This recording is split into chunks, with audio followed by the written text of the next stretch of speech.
The Egg by Andy Weir. You were on your way home when you died. It was a car accident. Nothing particularly remarkable, but fatal nonetheless. You left behind a wife and 2 children. It was a painless death. The EMTs tried their best to save you, but to no avail.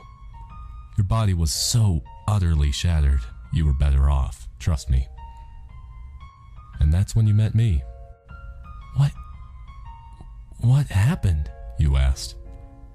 Where am I? You died, I said matter-of-factly. No point in mincing words. There was a truck, and it was skidding. Yep, I said. I died?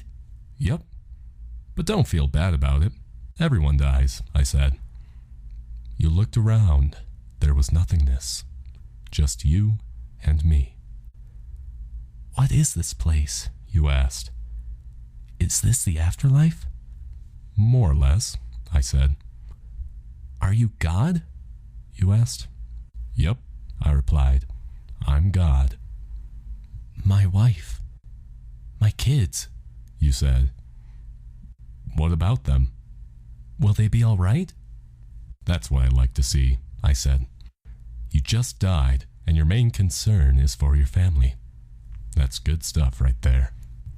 You looked at me with fascination. To you, I didn't look like God. I just looked like some man.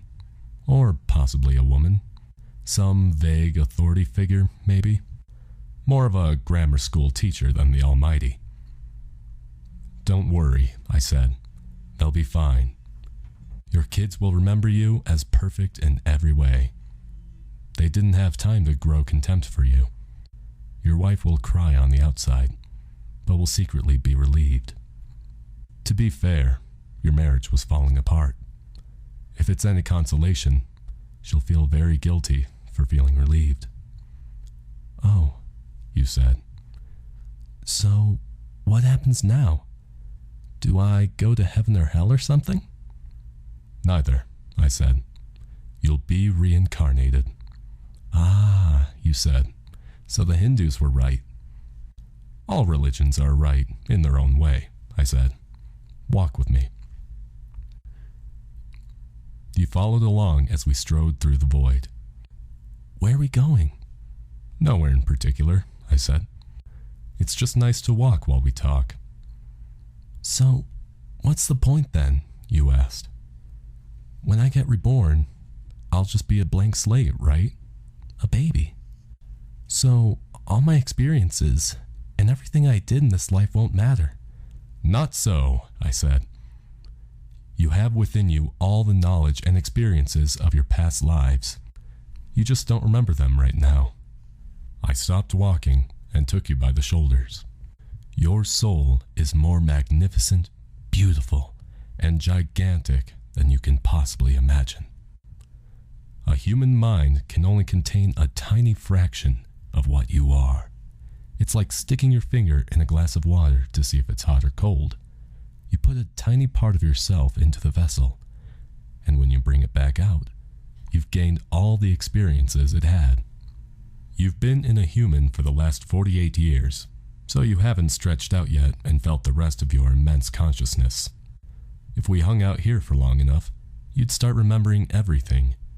But there's no point in doing that between each life. How many times have I been reincarnated then? Oh, lots. Lots and lots. And into lots of different lives, I said. This time around, you'll be a Chinese peasant girl in 540 AD. Wait, what? You stammered. You're sending me back in time? Well, I guess technically. Time as you know it only exists in your universe. Things are different where I come from.